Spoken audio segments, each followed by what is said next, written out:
Ние вчера као здружение имавме и состанок, после 5 дена работење, сумиравме, нели, да видиме до кај сме, шо сме. Ситуацијата е алармантна, акумулираме трошкови секојдневно. Луѓето, како да кажам, дори се уплашени, нели, за да ги посетуваат рестораните. Дали се створи некоја апатија спрема рестораните, дали некој голем страв, нели, со ова носење на маски и на заштита, мада сите ни, можам да кажам, за нашиот регион тука, ги почитуваме правилата. Може да го потврдат тоа и најшите инспекцијски служби. Немаме до сега пишано ниту една прекршочна пријава на ниеден од колегите.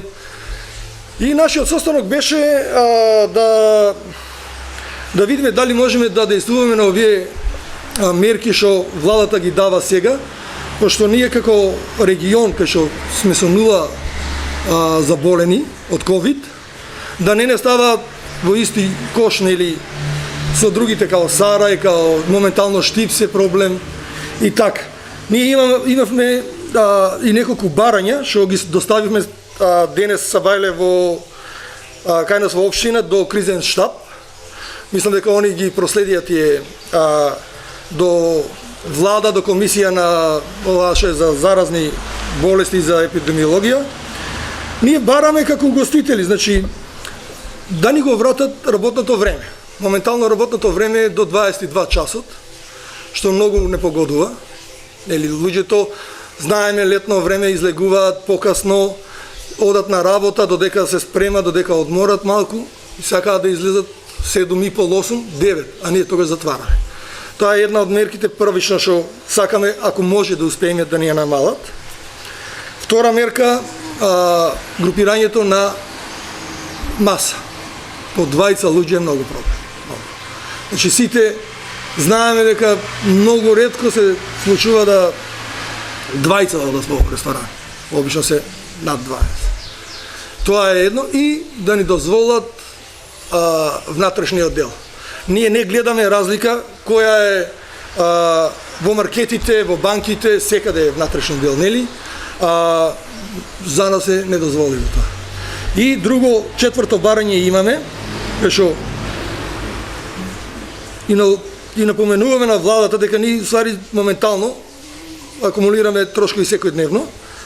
Моментално нашиот приход по некои си мерки негде до 20-25% од ланска година во овој период, што е катастрофално. Со овие мерки, ако успееме да се избориме за нив, ако успееме да го крениме прометот бар до кај негде 70%, ние не бараме више ништо. Али ако е више под 70%, ние ќе продолжиме со барање на подмирување од страна на владата, субвенции, на плати и на придонеси, за да не дојде до отпуштање на работниците. А отпуштањето на работниците, овака како стои ситуацијата, е неминовно. Имаше ли отпуштање додека не работевте? Многу малку.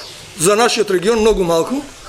Голем дел од колегите се одзваа на повикот од владата да ги задржиме вработените, да ги искористиме мерките што владата ги дава за секој вработен.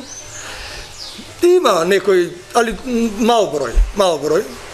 Сепак ќе кажам дека самата работа сега ни кажува дека вишок се, многу вишок.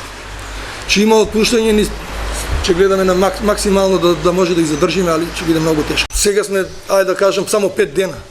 5 дена. Ни целата слика ќе ја имаме, нели, на крај на месец, што самите сега се гледа дека уствари дека тоа уште сега знаеме дека ќе биде многу тешко. Во овие 5 дена имаше ли гости? Многу слабо. Многу слабо. Групирањето на двајца на маса, разделување на ако се тројца, едниот е вишок. Ќе ви кажам пример. Кај мене на легитимирање, морав да ги легитимирање, на влегување во ресторанот ги прашав, беа тројца. Ме вика маж, жена и адвокатот се. Значи, они имат деловен ручек. Кој да го разделиме? Ами имаме ситуација кај што се 5 четворица. Ние сакаме да апелираме, нели, до нашите граѓани да бидат сигурни. Ние се придржуваме кон мерките. Масите се разделени на прописно растојание како што бара Комисијата за здравство, нели, на метар и пол стол, прибор од дезинфекција, имаме на секоја маса имаме средство за дезинфекција. Во ВЦ-ата масите се чистат со дезинфекциони средства специјални, со специјална намена, нели, за тоа. Еден апел до граѓаните да не се плашат. Ние го согледуваме и тоа, апелираме до властите кај нас и до инспекцијските служби, мада јасно ни е дека они немат механизам тоа да го спречат. Ние гледаме дека луѓето се групираат, можеби не во ресторани и во кафулиња, али се групираат по паркови, се групираат дома. Значи ние не можеме да ги соприме луѓето ако они решиле да бидат 5, 6 или 7 луѓе. Ако не дојдат во ресторанот, они ќе бидат дома. Ние со нашето залагање мислиме дека контролата ќе биде поголема во рестораните отколку ако не му даваме, нели, нормално да се групираат, ќе се групираат по езерата, по вили, по приватни куќи, тоа е тоа. Значи ќе дојде до тоа што никој не го сака, отпуштање на работници и пропаѓање на голем дел од рестораните, објектите и ставање клучна врата. Еве ние од вчера имаме, сакаме и тоа да го потенцирам, нов момент каде сендвичарите кои што работеа шалтерски, сега му е забрането и нив. Дали поради последните високи бројки на заразени со ковид, али сепак пак ќе кажам, значи ние во нашиот регион немаме. И бараме, апелираме до владата, ако можеме да успееме, бар нашиот регион да не го остават, нели, во исти кош со другите, да успееме мерките да ги олабават и да продолжиме со работа. Инаку, воспротивно ќе дојде до отпуштање на работници, ставање клучни ресторани, а тоа никој не го посакува.